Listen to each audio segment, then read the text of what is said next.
तो औरंगजेब की मराठाओं से लड़ाई हिंदू मुस्लिम की लड़ाई नहीं थी, उसकी तारीफ कर रहे हैं और उसकी वजह से उनको सदन से बाहर कर दिया गया। अहमद जावेद साहब, सबसे पहले शुरुआत आपसे, चूंकि आप हिस्ट्री को बेहतर तरीके से जानते हैं, मिडविल पीरियड आपने कवर किया है, जरा बताइए कि औरंगजेब क्या एक क्रूर शासक था, आपकी नजर कैसे देखती है? मैं आपके सवाल पर आने से पहले दो बातें कहना चाहता हूँ। एक तो ये कि हम औरंगज़ेब को या मिडिल एज पीरियड के मध्ययुगीन शासकों में से किसी को उस तरह से दिफा नहीं कर सकते या उस तरह नहीं देख सकते जैसे कि वो लोकतांत्रिक कोई शासक हों। वो राजा थे, बादशाह थे।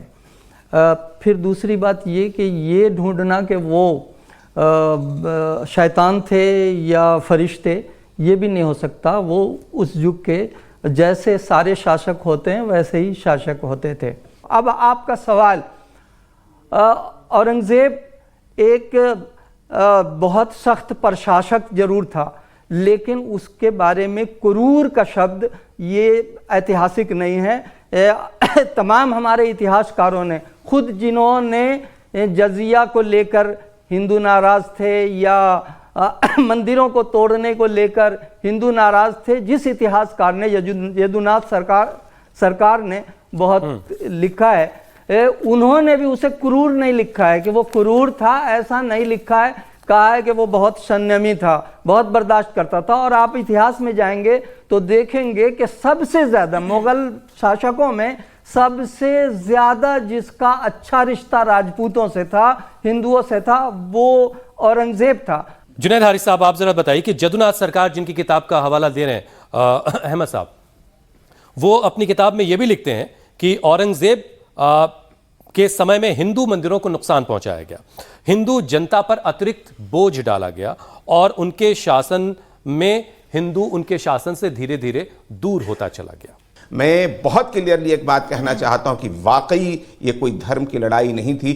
भारत के अंदर जब मुगल आते हैं तो सबसे पहली लड़ाई जो उनकी होती है, एक राजपूत राजा ने उसको बुलाया, राणा सांगा ने, और लड़ाई होती है इब्राहिम लोधी से।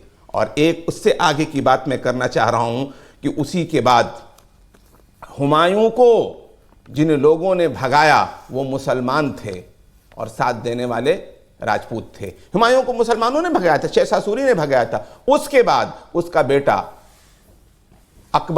अकबर के जमाने में हम देखते हैं कि महाराणा प्रताप जी के साथ जो लड़ाई हो रही है, उनके सेनापति हाकिम खान हैं और अकबर के सेनापति मान सिंह हैं। बहुत अफसोस की बात होती है कि मान सिंह की औलाद आज हम देखते हैं कि हुकूमत में बड़े बड़े ओहदे हासिल किए हुए, मैं नाम नहीं लेना चाहता हूं, और उनके लिए कोई बात नहीं है। आप हम आगे की बात करते हैं जिसकी तरफ आप आ रहे हैं, जो कि आपने सवाल किया था।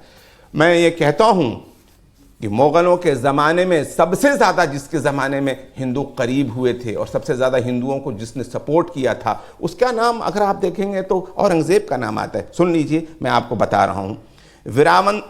वृंदावन की मंदिर को ग्रांट दिया उसने, महाकालेश्वर मंदिर को उसने ग्रांट दिया उज्जैन की, सोमेश्वर नाथ मंदिर इलाहाबाद को उसने चंदा दिया, जैन मंदिरों को उसने बहुत ज़्यादा है उसकी हिफाजत की, उनके साथ परस्ती की, शत्रुंजिया मंदिर गुजरात, श्री परसोनाथ जैन मंदिर दिल्ली की।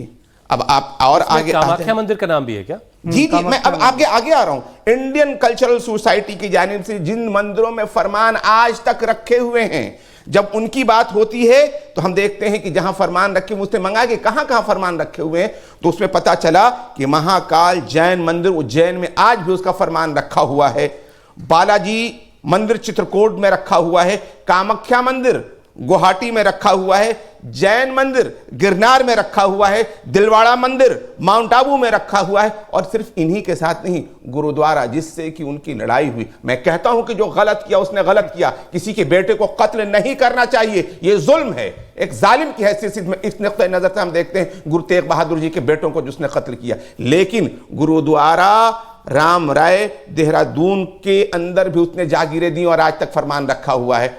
बात यहीं तक खत्म नहीं हो जाती है, उसके जमाने में सबसे ज्यादा कमांडर्स हिंदूज पाए जाते हैं।